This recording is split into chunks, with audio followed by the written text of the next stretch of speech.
గుజరాత్ రాజ్కోట్లో ఘోర అగ్ని ప్రమాదం ఘటనలో మృతుల సంఖ్య 27కి చేరింది. మృతుల్లో 9 మంది చిన్నారులున్నారు. నిన్న టీఆర్పీ గేమ్ జోన్లో ఒక్కసారిగా భారీగా మంటలు చెలరేగాయి. చాలా మంది గాయపడ్డారు. బాధితులకు స్థానిక హాస్పిటల్కు చేర్చి మెరుగైన వైద్యం అందిస్తున్నారు. ప్రమాదంపై దిగ్భ్రాంతి వ్యక్తం చేశారు గుజరాత్ సీఎం భూపేంద్ర పటేల్. మృతుల కుటుంబాలకు 4 లక్షల ఎక్స్గ్రేషియా ప్రకటించారు. బాధితులకు మెరుగైన వైద్యం అందేలా చూడాలని అధికారులను ఆదేశించారు. ఘటనపై తీవ్ర దిగ్భ్రాంతి వ్యక్తం చేశారు ప్రధాని నరేంద్ర మోదీ, రాష్ట్రపతి ద్రౌపది ముర్ము.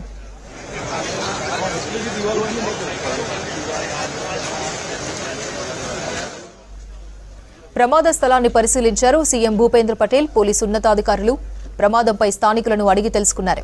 ప్రమాదంపై పూర్తిస్థాయి దర్యాప్తు చేసేందుకు సిట్ను ఏర్పాటు చేస్తామన్నారు.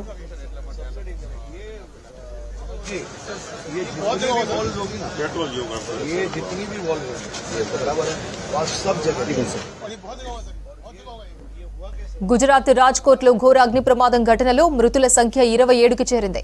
మృతుల్లో 9 మంది చిన్నారులున్నారు. నిన్న టీఆర్పీ గేమ్ జోన్లో ఒక్కసారిగా భారీగా మంటలు చెలరేగాయి. చాలా మంది గాయపడ్డారు. బాధితులకు స్థానిక హాస్పిటల్కు చేర్చి మెరుగైన చికిత్స అందిస్తున్నారు.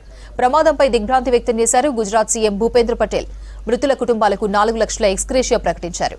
బాధితులకు మెరుగైన వైద్యం అందేలా చూడాలని అధికారులను ఆదేశించారు. ఘటనపై తీవ్ర దిగ్భ్రాంతి వ్యక్తం చేశారు ప్రధాని నరేంద్ర మోదీ, రాష్ట్రపతి ద్రౌపది ముర్ము.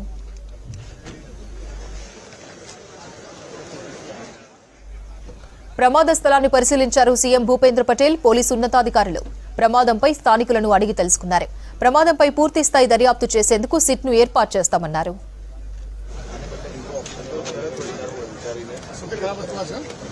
सबसे खराब